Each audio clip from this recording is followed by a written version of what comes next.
How is everyone doing today? Welcome back to another episode of The Banker Next Door. I'm your host, Dr. Joe Berquist. Today, I have a very, very special guest with us today. Former Fed Governor Dr. Thomas Hoenig is with us today. We are continuing the Lords of Easy Money series. If anyone has not read the book or seen it, here it is right here. But if anybody has not seen the series, you'll definitely want to see it after we get through our interview today. So with that, I'm going to bring in Dr. Hoenig. How are you doing today, sir? I'm doing great. I'm going to try and make this a little clearer for you. There you Oh, go. fantastic. Perfect.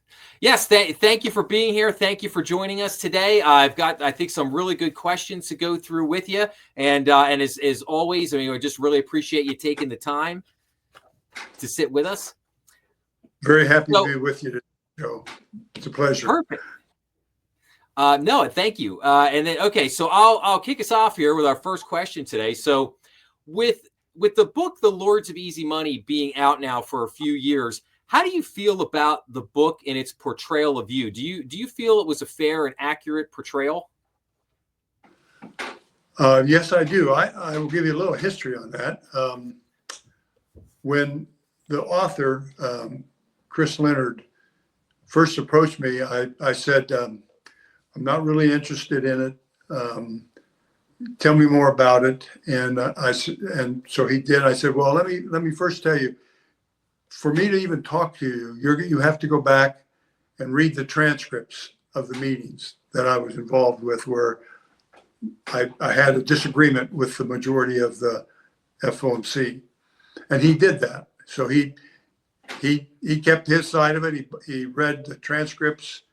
And then I said, well, having done that, I'll talk to you about it. I'll answer your questions and we'll go from there.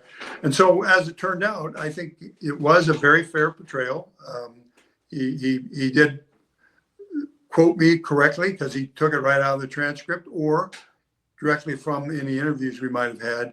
And I didn't know going in what his mission was, but I at least had confidence at that point that he would be fair. And in fact, I think he was. I think the book is a pretty good portrayal of my views and the experiences that I had during that period.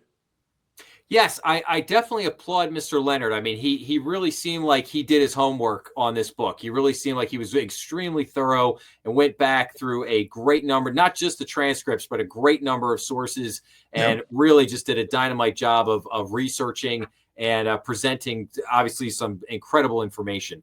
Not information that you see all that often, because obviously in order to do what he did, you'd have to go back quite a ways and be very thorough with it. So, and he did. Mm-hmm.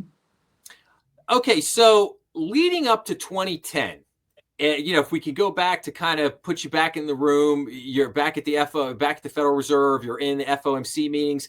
So back in 2010, you warned about the effects of prolonged easy money policy, and it was all based on your career experiences, your long career being a regulator, going through the 70s, the 80s, and 90s, having experienced a number of bank crises and bank failures and so on and so forth. How do you feel, that those warnings, like, do you feel that they have largely played out over the last 15 years, that a lot of those things you were warning about came to fruition? The answer to that is yes. I'll take one step back.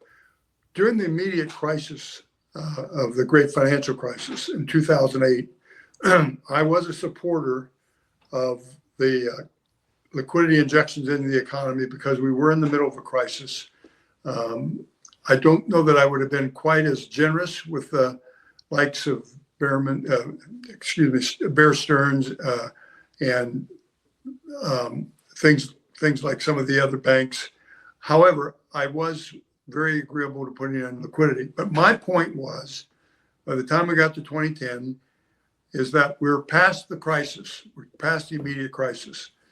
And history will tell you that when you do that, you need to withdraw the excess liquidity. And in 2010, the committee decided that it should actually extend the crisis tools well beyond the period of the crisis. And I had studied not only the theory of money and banking, but I had a very strong interest in the history of money. And my experience in that regard told me that this was maybe not a good idea. Secondly, I was around as a very young entrant, shall we say, in the banking crisis of the 80s.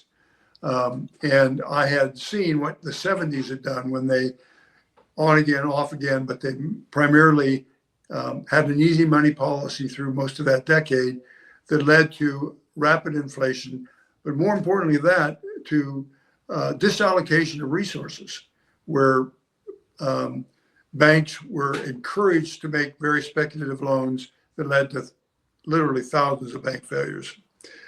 And so here we are again, we're in 2010, and we're talking about easing monetary policy during an economic recovery. And my view was that it would misallocate resources with interest rates at zero. It didn't make sense to me. I had seen this before, and I thought it would be wrong of me to say, yes, but I'll go along to get along.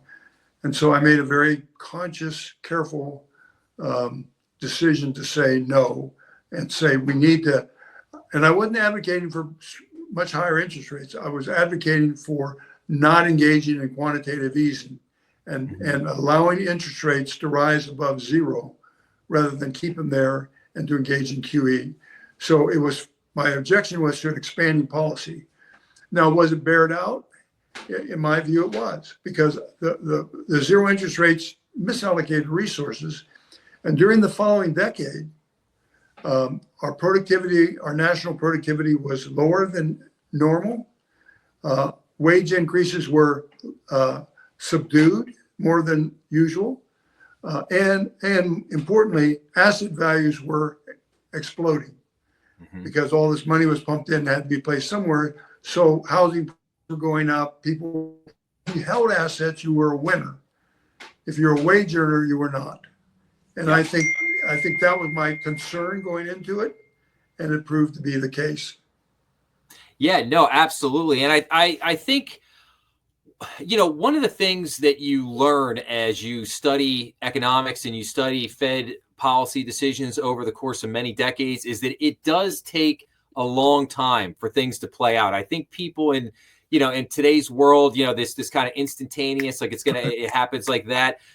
But I think you begin to understand over time that, when the Fed goes through these cycles of whether it's tightening or loosening, increasing interest rates, decreasing interest rates, it doesn't just happen in a quarter or 2 quarters or even a year. Sometimes it can take 3, 4, 5, 6 years before you start to really see the ramifications of what happened. And so that's why I think it was so prescient, the things that you were talking about. Now, some people may argue it took a lot longer than maybe what you had suggested for some of the things that you said to happen, but they eventually did happen. And I think that, and again, to your entire point there.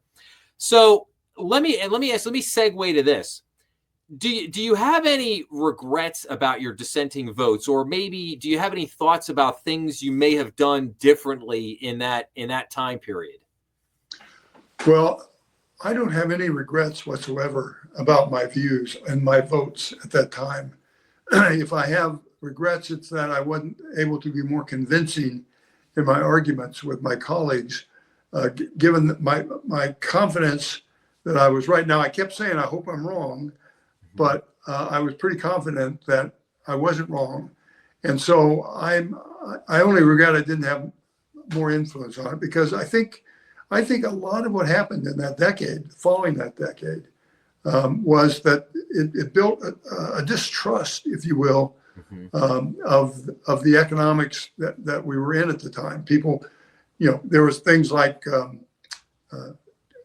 the protests on Wall Street, and all these social unrest that I think have harmed our economy and reduced the trust we have in our economy and in our policymakers. And I regret that.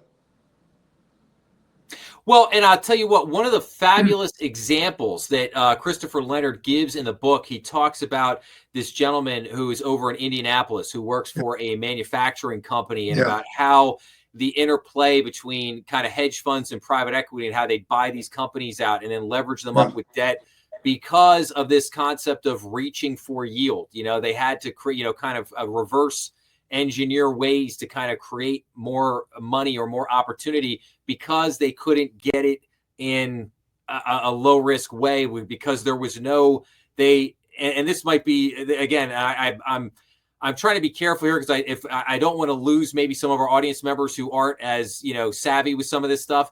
But you remove the risk-free rate from the economy. You take that out. Like, in other words, meaning, you could go into the bank and get a 5% CD and effectively take no risk. There's your risk-free rate.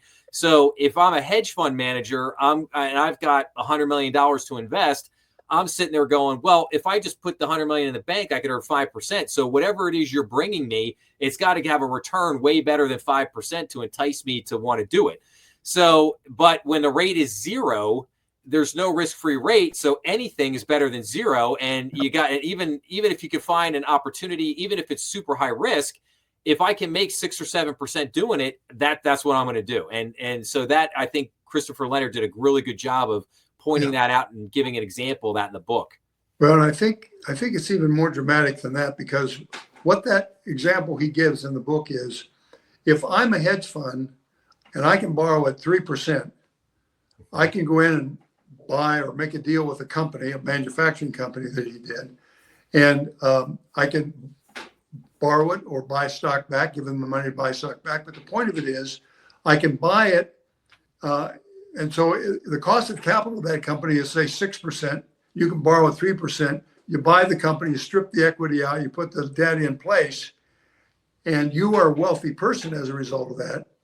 Yep. And then once interest rates go up later, those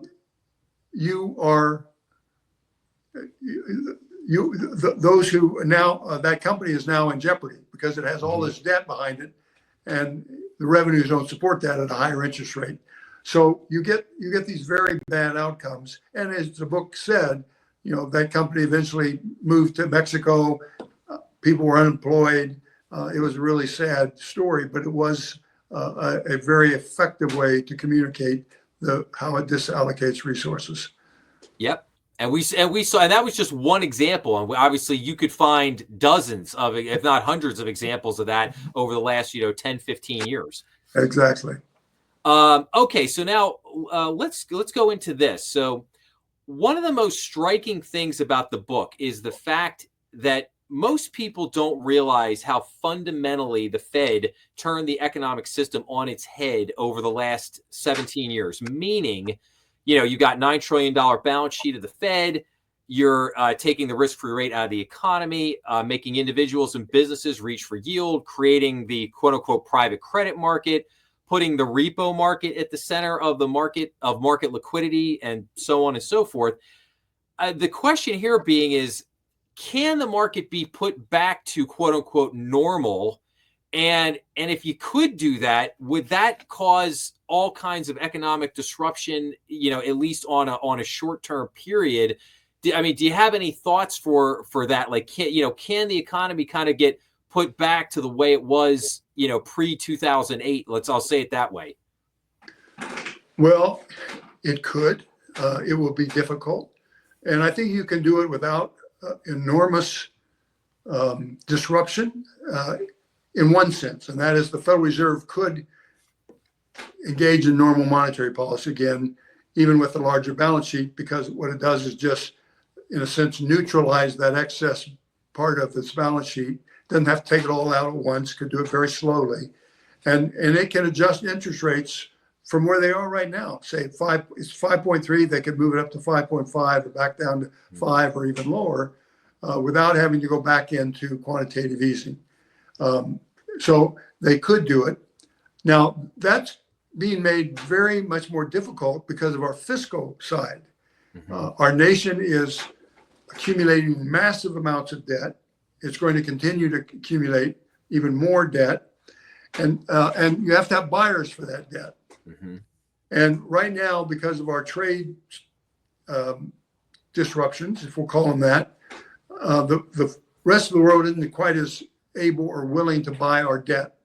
So that means most of it has to be bought domestically from banks, pension funds, insurance companies. And that means that those entities have to buy more of that debt if the rest of the world is buying not as much. And what that does is that puts upward pressure on interest rates. Mm-hmm. So the pressure then comes, well, Fed, you've done quantitative easing in the past. Why not you buy all this excess debt, put it on your balance sheet, and we will be better off for it. But in fact, you won't be. But that pressure is already there. You just have to read the paper every day. It's only going to grow, and that will make it much more difficult for the Fed to normalize policy in the next 5 to 10 years. It's going to be very difficult for them. And I don't envy the chairman who's now or a future chairman, because if you say no to that, you will cause rates to go up and you will slow the economy. If you say yes to that, you will bring that stuff, you will print money to buy that, and you will cause inflation, and then you'll have to pay for it that way. So there are no easy solutions because the Congress is unable to discipline itself. Yep. No, I agree. I agree 100%. And that's a great segue into the last question here, at least on the book topic.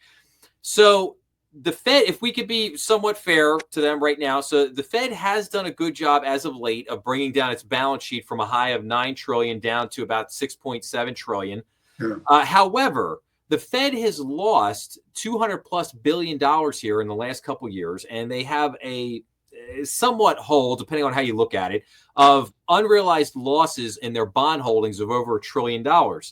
I think that kind of handicaps them in a certain degree in terms of some of the things they may or may not want to do in the next couple of years. But do you have any thoughts on that, like the kind of current situation of the Fed and, maybe some of the things they may or may not try to do here in the next, year or two?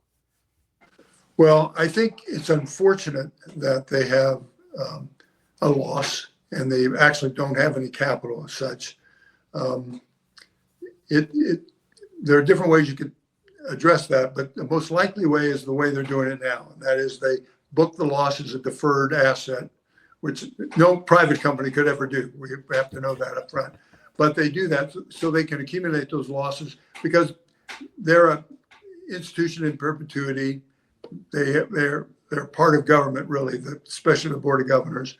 So they can do this and they can continue to conduct policy.